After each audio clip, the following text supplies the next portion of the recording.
Hi, my name's Phil. I like talking about politics, and in this video I like to discuss the main story on the front page of the Sunday Express, as this strongly pro-Brexit paper seems to blame the migrant boat crisis on Brexit.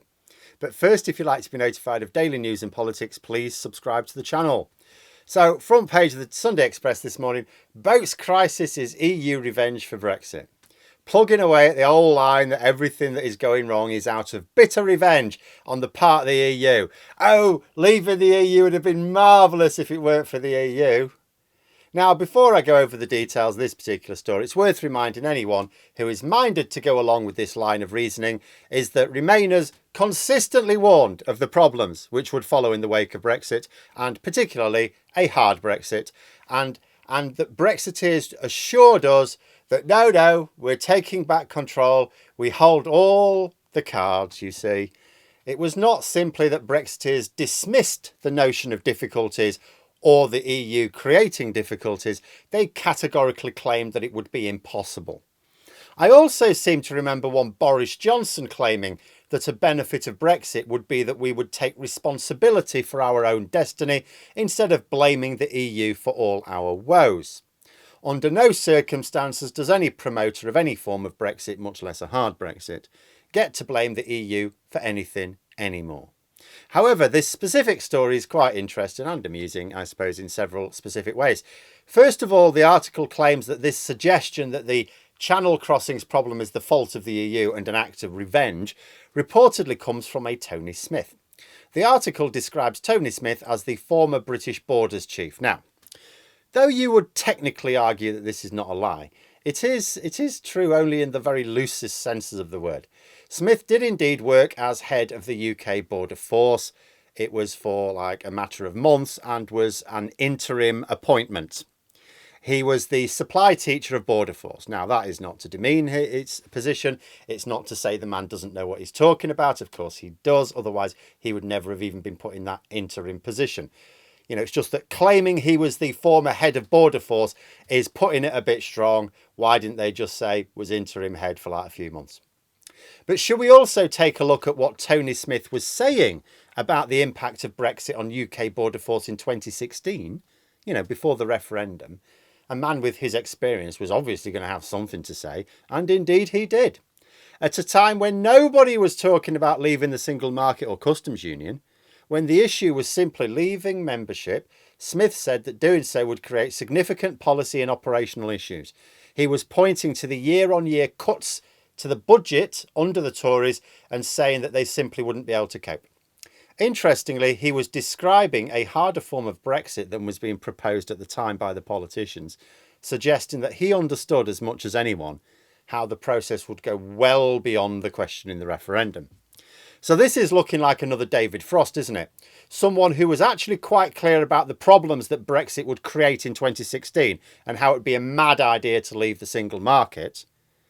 But now, after the event, equally happy to toe the Brexit line in return for whatever dubious returns they feel they're getting from it. In the article, he's reported as saying that the EU were out of order for refusing a deal with the UK on asylum. Two things here. First of all, if the EU want to refuse a deal, they can do. It's their sovereign right, you know. But in actual fact, the EU, I discussed this last week, the EU have made it clear they have not refused a deal at all, suggesting that Smith is either not bothering to keep himself informed of development or that he's not interested in developments. He also made no mention of the lack of safe routes for genuine asylum seekers who, according to the Tory government's own figures, make up the vast majority of crossings.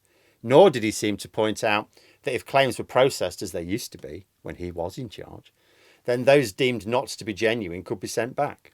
At one point, the article reports Smith as saying, "We need to make it clear that illegal immigrants will be sent back." Well, the law already says that. That is actually the case, and it's that standard international practice, in fact. All we need to do is process the claims, and those failing them will be sent back. We deport thousands a year, without any fuss from lawyers or the courts. But back to the take back control theme. I didn't know whether to laugh or cry at this particular line. Senior Tories have called on Eurocrats to stop sulking and get cracking in reference to the issue. Well, I mean, a few things to unpick with this one line. First of all, senior Tories are telling the EU to do something. How weak does that make them look? This is the sort of thing an opposition does to the government. It's the sort of thing the Labour may say to the Conservatives, sort it out. Because the implication is supposed to be, if the government don't sort it out, the public will vote the opposition into power and they will take care of it. But how does it work when you are the government? Are you implying that if the EU don't sort it out, the public will put these senior Tories in charge of the EU? How does that work? Secondly, who are these Eurocrats? What are these Eurocrats? Crats implies, bureaucrats, doesn't it? Are they telling civil servants in the EU to do something? Well, they don't do what the Tories tell them to do. They do what their elected leaders tell them to do. And if they were talking about those who actually make the decisions, the policymakers, they're all elected. Like every single one in the EU is elected. Unlike our own government, of course, not a single member of our government is elected to that government position. Not one of them. Every policymaker in the EU is, whether in the Council, the Commission or the Parliament, elected. Plus, there tends to be a need to get agreement between, two or more of the branches before any major decision is agreed anyway. As for the stop sulking and get cracking, shouldn't that be what we're saying to the Conservatives here and have been for some time? Really comes down to this. A lot of people, expert people, warned that Brexit was a bad idea and they were very specific about the myriad problems that this would result in. Brexiteers dismissed it all. They insisted they would have control over all policy areas and could take responsibility. So let them take responsibility. The government we have now is the same government who took us out under the terms they wanted. And the Express was one of the outlets hailing our exit. There was no, oh yeah, we supported Brexit, but not this Brexit. Oh no, we don't want Boris Johnson to do this. No reticence at all. They were hailing it. When we left, they were perfectly happy with the terms. So they can take responsibility as well. But there we are. Those are my thoughts. Let me know yours in the comments below. I hope you found the video interesting. If you did, please click the like button. And if you'd like to support the channel further, the join button for memberships. And until next time, I'll see you later.